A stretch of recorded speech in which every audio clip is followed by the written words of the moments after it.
皆さんご機嫌いかがでしょうか。本チャンネルでは数式モデリング技術の重要性を啓蒙する動画を配信しています。固定化酵素の研究では酵素の固定化にさまざまな形状の単体が利用されてきました。このような超生物の性能は数式モデルを作り、これを使って計算を行うことにより明らかにすることができます。しかし、どの形状の単体でも数式モデルを作ることができるというわけではありません。基本的には、無限平面を持つ平板、無限長の円柱、球の3種類です。これまでに平板に対する数式モデリングの議論を終えています。続くいくつかの動画では、円柱状単体について検討します。今回はその最初として、本単体に対する微分方程式モデルを構築します。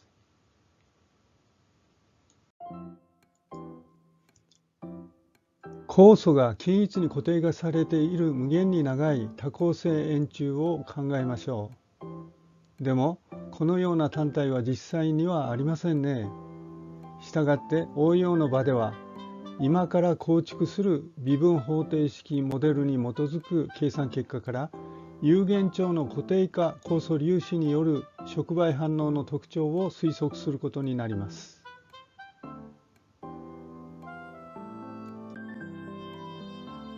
このような固定化酵素粒子を基質が均一に溶解された水溶液中へ投入し、この溶液を攪拌しながら酵素反応を行います。攪拌が十分でないとき、単体近傍には液の流動が静止した胸膜が生じます。これにより液本体中の基質はまず胸膜内を拡散により移動し、単体表面に到達します。その後、基質は単体内へ入り、迷路のような細胞内を拡散します。そして細胞表面上に固定化された酵素に遭遇すると、その触媒作用によりミカエリス面点機構に従って生成物へ変換されます。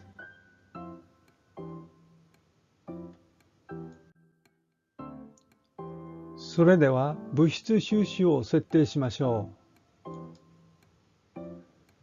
垂直に立てた円柱の中心に原点を置き、そこから横方向、すなわち半径方向に X 座標を、また縦方向に基質濃度の大きさを表す S 座標を取ります。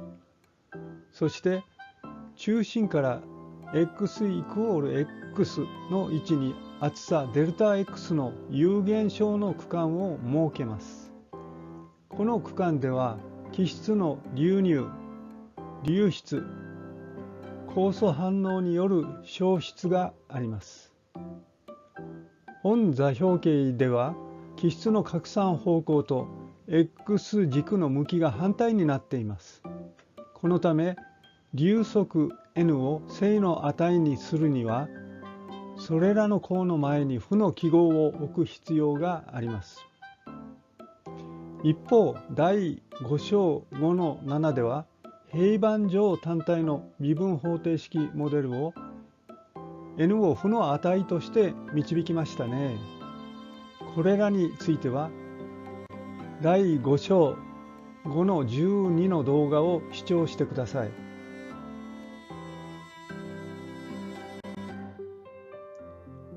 今、システムが定常状態にあると仮定し、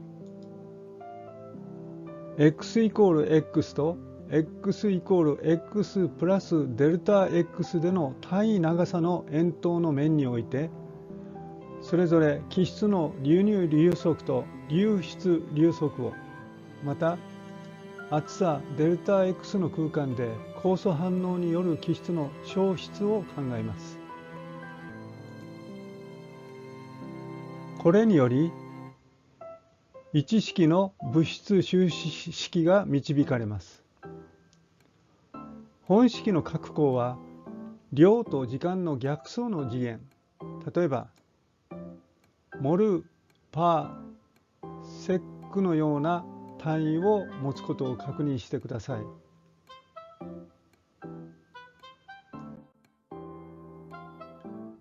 1式を 2πx デルタ x で割ると2式となります。デルタ x を無限に小さくすると2式は微分の定義により3式となります。ここでピックの拡散則を3式へ適用します。基質の拡散方向は x 軸の向きと反対なので3式中の ds/dx は正の値を持ちます。また有効拡散係数 dE は正の値を取ることから ns は正であることを確認してください。dE は基質濃度に影響を受けるとき x の関数になるので3式は4式を与えます。しかしここでは簡略化のため dE が基質濃度に依存せず一定であると仮定します。また反応速度式にミカエリスメンテン式を使用します。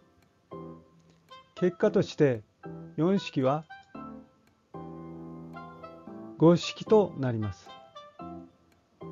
これは円柱状単体の最高内に固定化された構想による触媒反応を表します。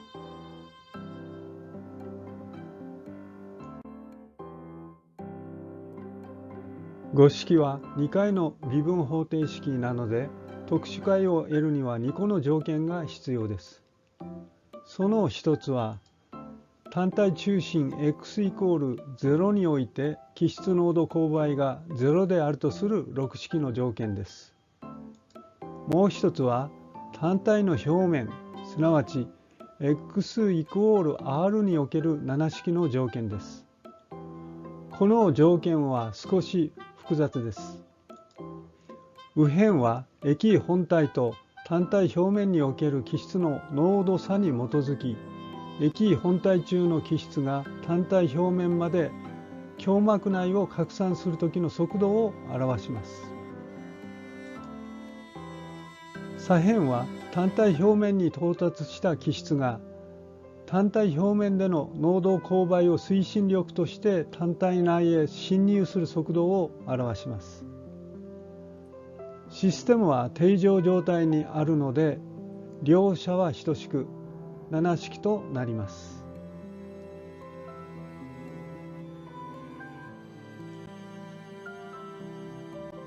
7式は胸膜が存在するときの条件です。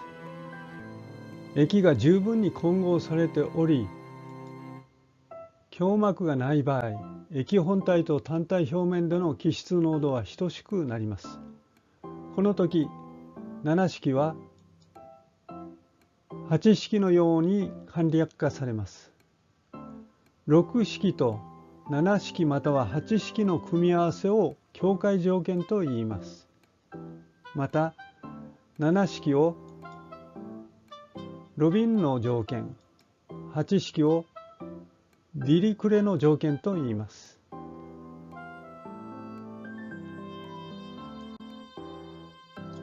本動画で導いた式を列挙します。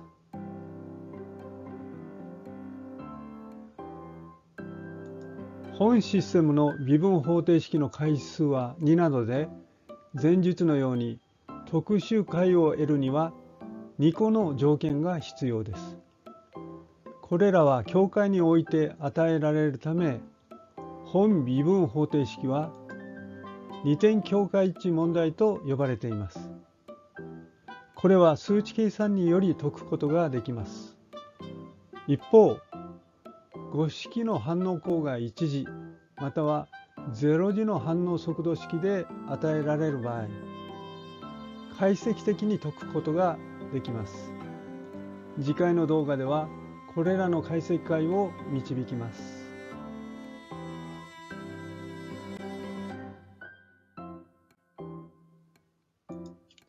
本日のお話はこれで終わりです。それでは次回の動画でお会いしましょう。ごきげんよう。